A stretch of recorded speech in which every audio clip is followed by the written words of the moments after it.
The answer to the previous post is C. The experience of the forms. The word allegory comes from the Latin allegoria, meaning speaking to imply something else. An allegory represents a larger point about society or human nature through a simple story, in which different characters may represent real-life figures. Sometimes, situations in the story may echo stories from history or modern-day life without ever explicitly stating this connection.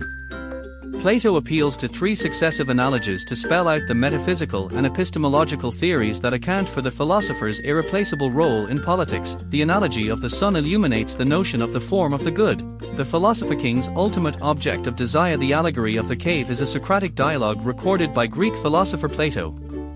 Plato was a student of Socrates, and one of the few people to write down some of his many teachings, which were eventually compiled into their own books. The Republic is one such book, containing the allegory of the cave, a dialogue between Socrates and Plato's brother Glaucon. As presented by Plato, Socrates' allegory of the cave imagines a group of people chained together inside an underground cave as prisoners. Behind the prisoners there is a fire, and between the prisoners and the fire are moving puppets and real objects on a raised walkway with a low wall.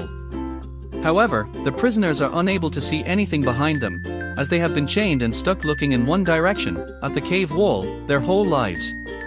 What does the allegory of the cave represent? Plato uses the cave as a symbolic representation of how human beings live in the world, contrasting reality versus our interpretation of it. These two ideas reflect the two worlds in the story, the world inside the cave, and the world outside.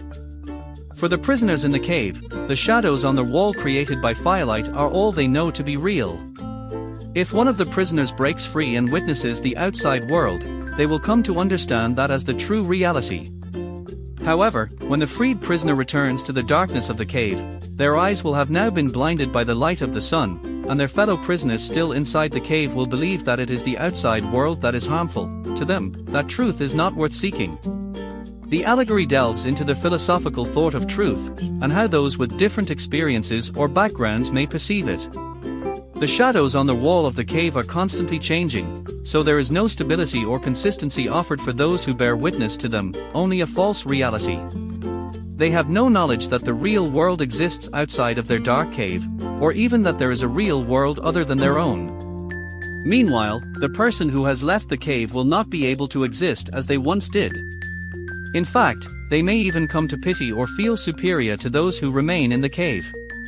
The allegory essentially demonstrates the conflicts between knowledge and belief and what happens to a person once they've been enlightened. It is an examination on the nature of humanity and fear of the unknown. Don't forget to follow us for more video.